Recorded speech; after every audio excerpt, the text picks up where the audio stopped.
at verse 18, Isaiah 42, and we'll start reading at verse 18. Show you another thing the Lord said was going to come up on the Israelites. Isaiah 42, and we'll start reading at verse 18. 42 and 18. Just identifying who Israel is. It ain't got nothing to do with nothing but identifying who Israel is. Ain't got nothing to do with salvation. Ain't got nothing to do with nothing, just identifying who Israel is. And this is how you identify who the real Israelites are. And as I said earlier, if you don't know who the real Israelites are, you're going to mess up a whole lot of stuff when you start trying to deal with Bible prophecy in particular. Let's start reading here at Isaiah 42 and begin reading at verse 18. Isaiah 42, verse 18. When you get it, go ahead and read. Hear ye deaf, and look ye blind, that ye may see. Go ahead. Now he said, hear ye deaf, and look ye blind, that you might see. Go ahead and read. Who is blind but my servant, or deaf as my messenger that I sent? Go ahead. Who is blind as he that is perfect, and blind as the Lord's servant? Now he's talking about Israel here. You know, Israel blind in both eyes and deaf in both ears.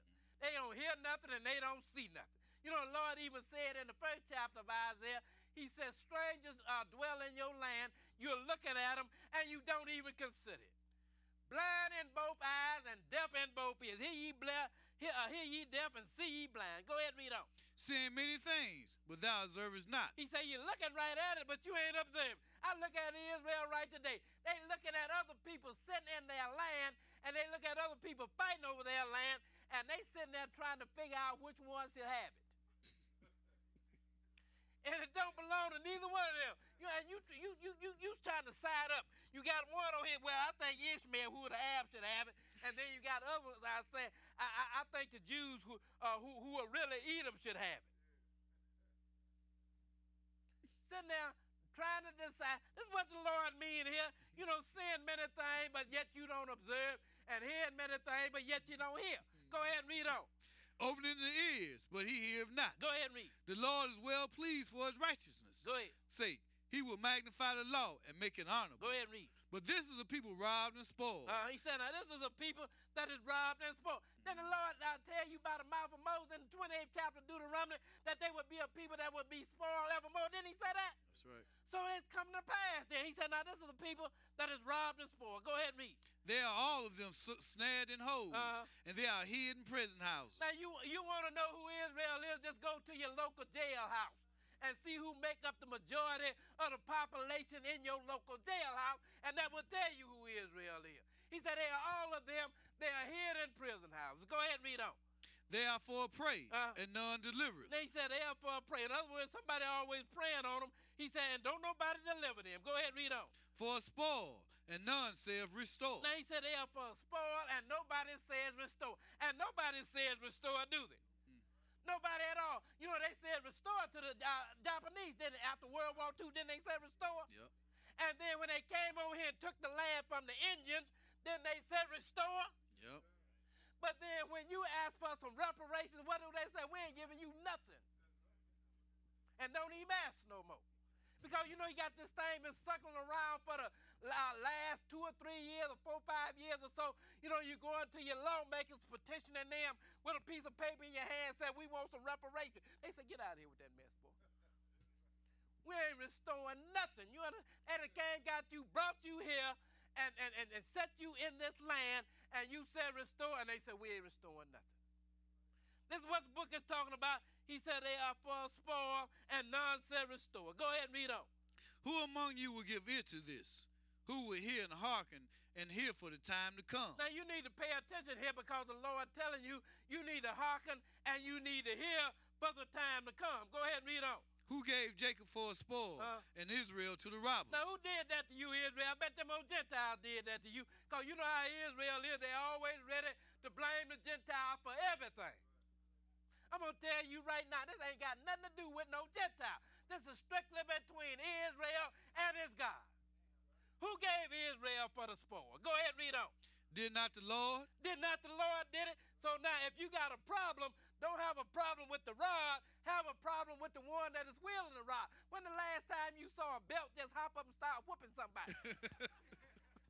Somebody got it in their hand, don't they? That's right. Well, all the stranger was, he was just a rod in the Lord's hand. The Lord even told you that in the 10th chapter of Isaiah when he talked about the Assyrians being the rod in his hand.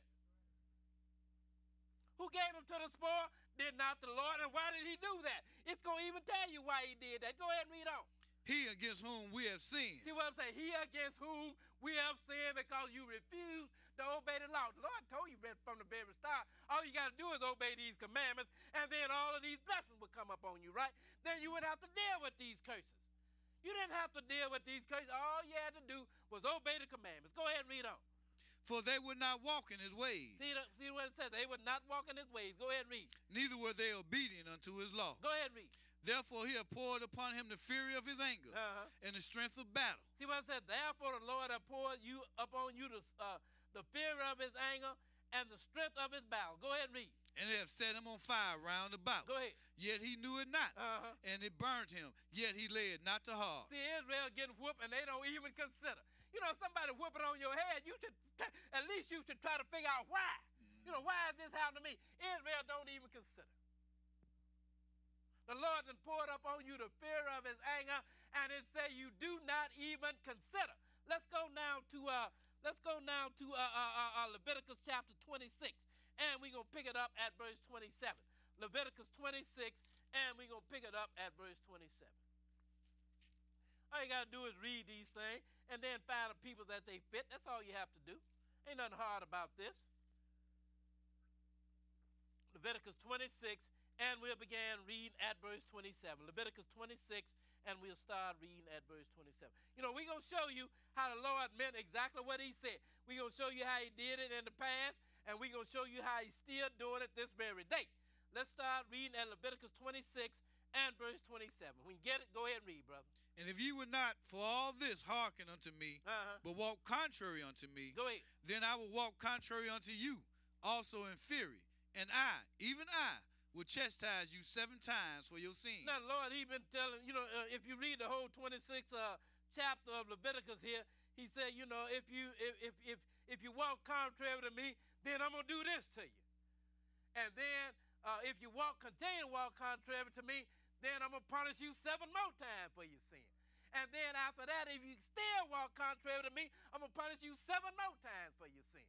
In other words, I'm going to just keep whooping your head. Every time you walk contrary to me, I'm going to just keep whooping your head. Now, he said, and it shall come to pass, if you walk contrary to me, then I'm going to walk contrary unto you.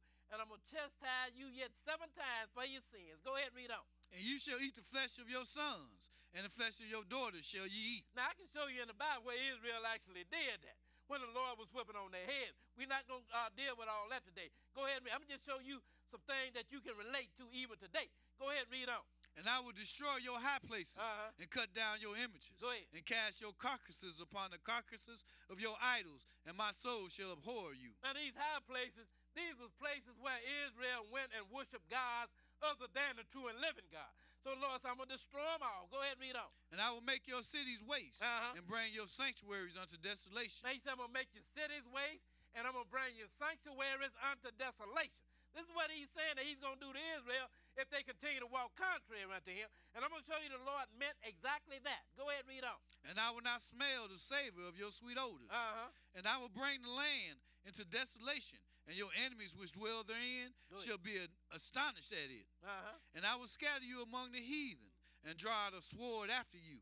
And your land shall be desolate, and your cities waste. Then the Lord said, I'm going to scatter you among the nations. These heathens here is referring to the nation. He said, I'm going to scatter you among the heathen, and your land shall be laid in desolation, and I'm going to bring the sword up on you. Go ahead and read on. Then shall the land enjoy her Sabbath, as long as it lieth desolate, and ye be in your enemy's land, even then shall the land rest and enjoy her Sabbath. See, the land was supposed to rest. Israel didn't even obey that law. You know, like the Sabbath day, it is a day of rest. You know, you work 6 days and then you rest 7. Well, you were supposed to let the land work 6 years and then rest on the 7th year, and they didn't even do that. I got to throw you out the land in order for the land to get rest. Now, skip down to verse 40. Go ahead and read on. And if they shall confess their iniquity and the iniquity of their fathers with their trespass which they have trespassed against me, and that also they have walked contrary unto me, and that I also have walked contrary unto them, and have brought them into the land of their enemies. If then their uncircumcised hearts be humbled, and they then accept of the punishment of